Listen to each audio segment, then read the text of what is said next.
Joe Flacco didn't see it coming. One minute, he was sitting in a routine team meeting. The next, Kevin Stefanski announced something that sent shockwaves through the entire facility. Shedeur Sanders is the starting quarterback, effective immediately. In a team full of experienced veterans, with a former Super Bowl MVP in the room, the Browns just handed the keys to a rookie. Not next week, not down the line, right now. For the fan base, the decision felt electric. But for Flacco, it felt like a gut punch. Reports say he didn't say much. He stood up, walked out of the team meeting, skipped all media obligations, and left the building. One witness described the look on his face as sheer disbelief. A veteran who thought his experience made him untouchable, suddenly realizing no resume can compete with potential when momentum shifts. But make no mistake, this isn't just a depth chart move. This is a franchise-defining gamble, a bet on youth, speed, and upside over leadership and legacy. And it's creating ripple effects through every level of the Browns organization, from the quarterback room to the owner's suite.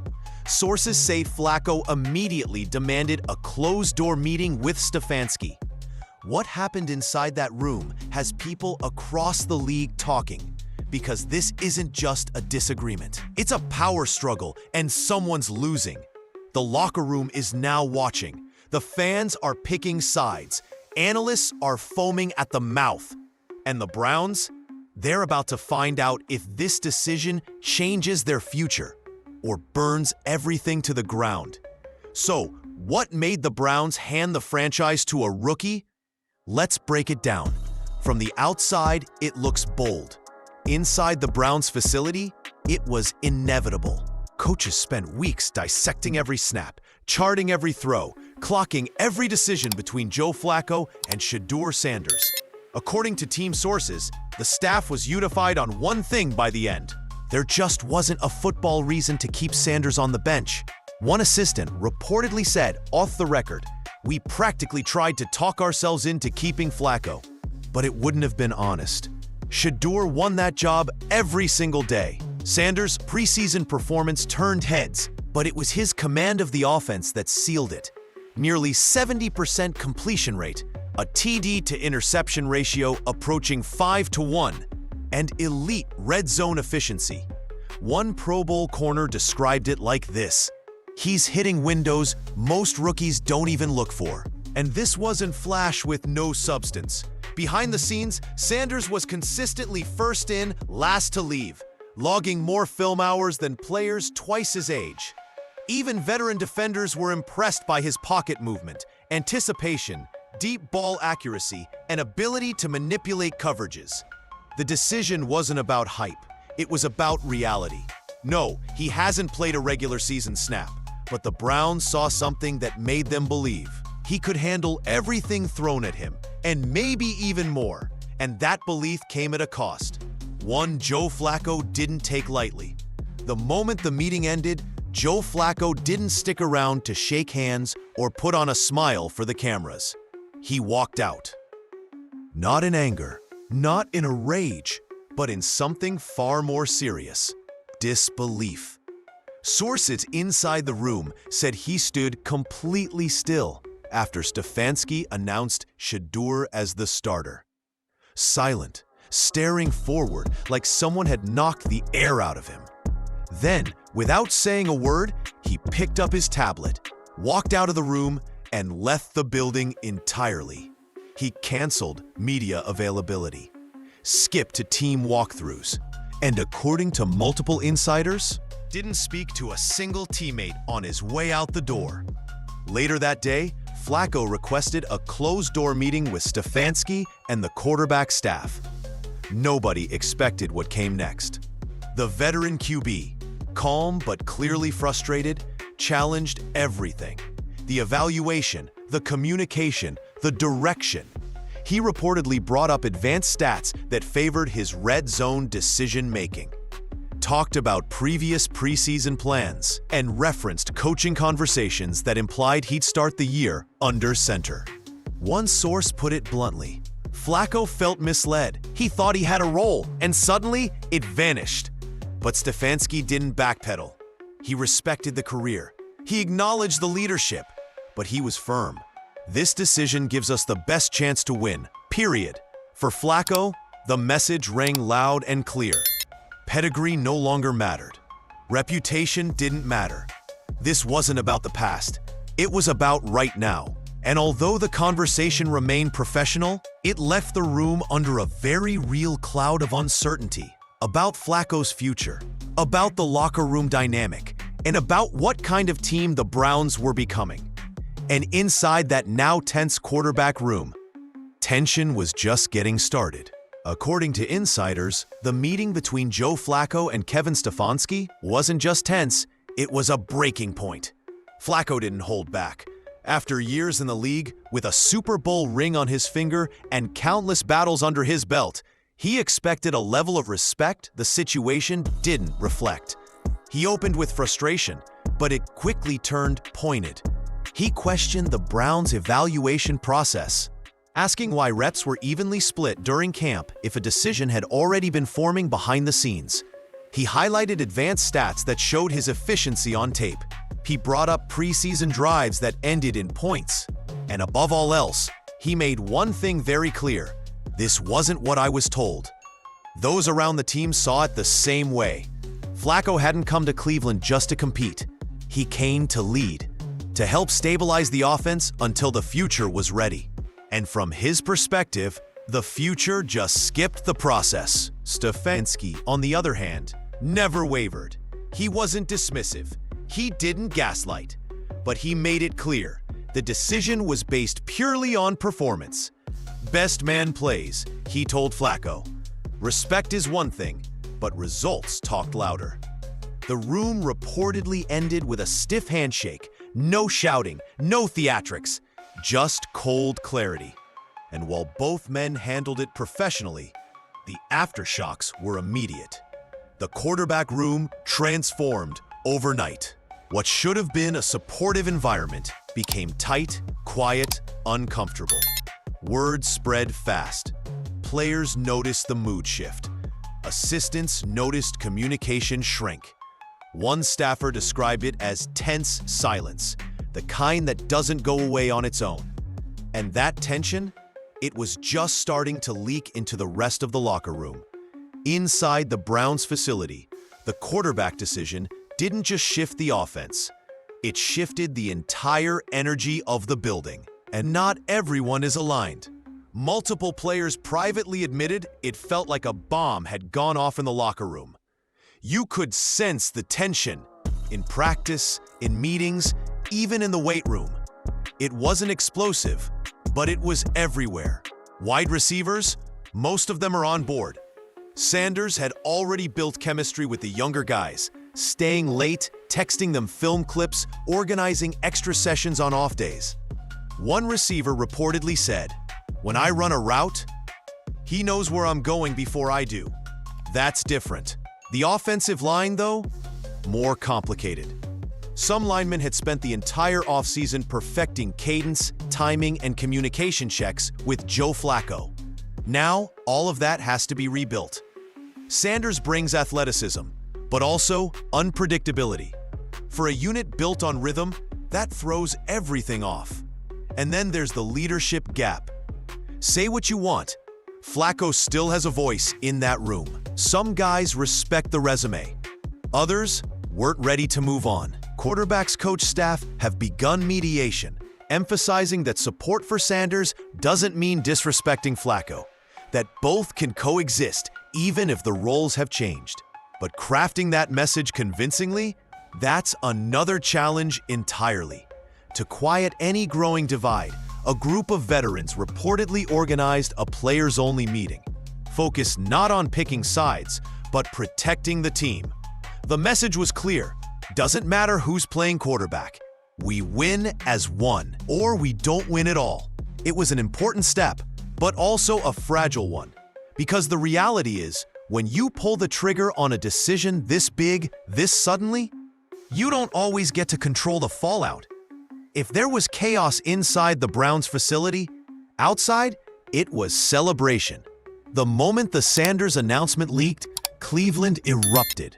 Not in protest, but in full-on jubilation. Fans flooded social media with celebratory posts, turning training camp clips into highlight reels, editing hype videos within hours, and using hashtags like hashtag QB1 era and hashtag primetime in Cleveland. One viral tweet said it best: "We didn't draft Shedeur Sanders to clip Joe Flacco's iPad. He's the future, and the future starts now." Local bars started playing old Jackson State highlights on loop. Sports shops reported immediate spikes in custom jersey orders. And Browns Reddit set records for daily thread activity within hours of the news. The fan base was ready and hungry for exactly this. Media outlets pounced too. ESPN ran specials debating whether Cleveland could be a surprise playoff team. NFL Network analysts divided sharply. Some praised Stefanski for boldness. Others warned that handing the offense to a rookie this early could risk everything. Former quarterbacks chimed in with passion. Some said Sanders was built for this moment. Others warned about rushing greatness. YouTube and podcast personalities poured fuel on the fire, building Shedeur's name into a trending brand in real time. But beneath the excitement looms pressure, because all this energy, all this hype is only sustainable if the rookie performs, and quickly. Expectations aren't just high, they're now sky high. And whether fair or not, the fan base that cheered Stefanski today might question everything the moment adversity hits. For now, Sanders is Cleveland's chosen one, but public support is only an asset until it turns, and the Browns are already living under that spotlight. Behind every big football moment, there's always influence. And in this case, it didn't come just from inside the building. It came from Prime. Throughout training camp, Deion Sanders reportedly remained in regular contact with his son, not interfering, but present, providing advice, emotional support, leadership reminders, and perspective from someone who's been under the brightest lights his entire career. And while Coach Prime never publicly pushed Cleveland toward a decision, multiple insiders believe his silent presence added a very real weight to the situation. But Prime wasn't the only one watching closely. Sources say Browns owner Jimmy Haslam showed strong enthusiasm throughout the evaluation process, particularly around Shedeur's potential on and off the field. Behind closed doors, he spoke privately with Kevin Stefanski and GM Andrew Berry multiple times. And while he stopped short of issuing a direct order, it was clear ownership wanted Shedeur to start. For what it's worth, Haslam sees not just potential, but dollar signs too.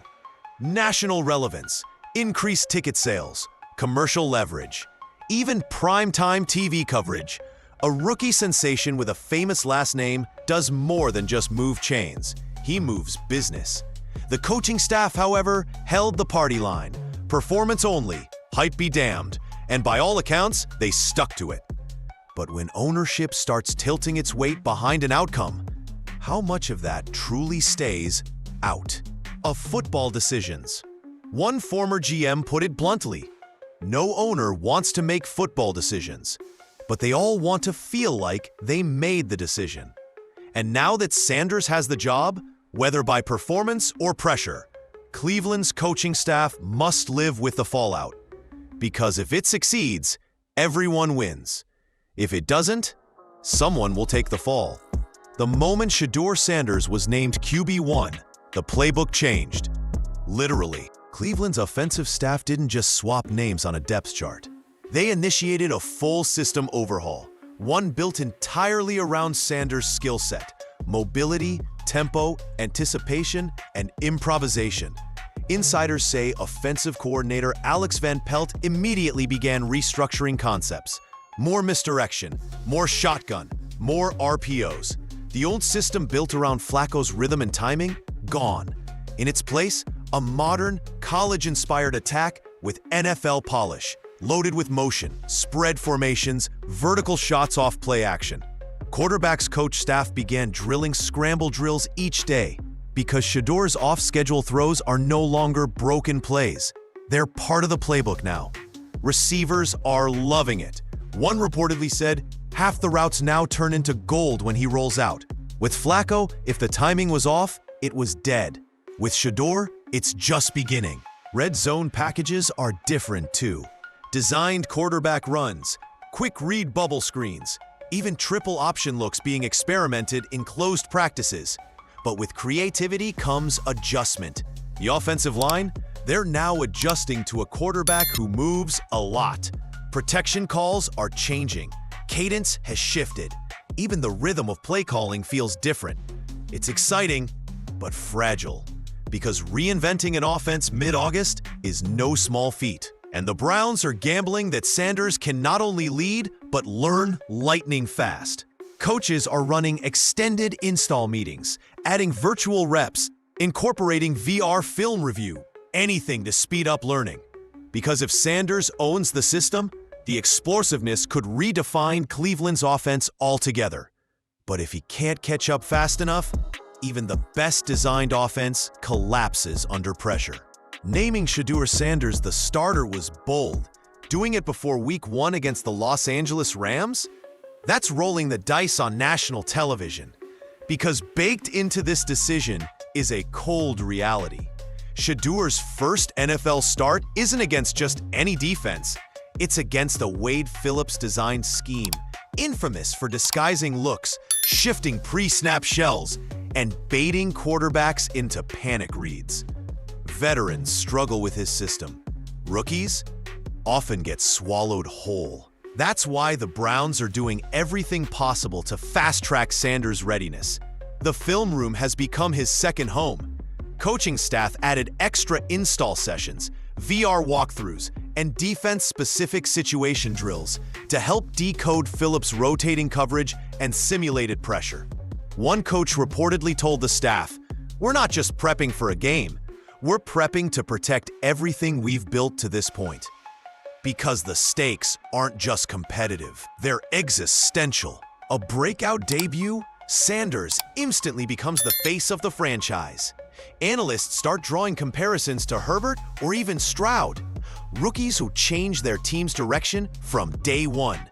But if he struggles early, doubt creeps in.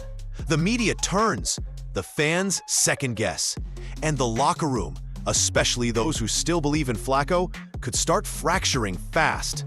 The Browns know it, Stefanski knows it, so does Shedeur. That's why this debut is more than just a game. It's a statement to the rest of the league. Because this rookie isn't being eased in, he's being thrown straight into the fire. And by Sunday night, we'll know whether Cleveland found its future or just lit the fuse on a season-long explosion. Kevin Stefanski didn't just name a new starting quarterback. He bet his entire future on him. By choosing Shedeur Sanders over Joe Flacco, Stefanski made more than a depth chart adjustment. He made a defining statement that talent, upside, and raw electricity outweigh age, experience, and pedigree. It's the kind of move that either turns a good coach into a genius or costs him everything. If Shedeur clicks, if the Browns win early, and if sparks fly on offense, Stefanski becomes the man who pulled the trigger first, the one who saw it before the rest of the league, the coach who changed the narrative in Cleveland for good. But if it backfires, if the rookie struggles, if the locker room fractures, if Flacco walks, the scrutiny won't fall on the quarterback. It'll fall on the coach who pushed the button. Because in the NFL, timing is everything, and putting your legacy in the hands of a rookie quarterback is as risky as it gets. Cleveland is either witnessing the birth of a new era or the start of a familiar script. Too much hype, too much pressure, and another rebuild around the corner. We're all about to find out.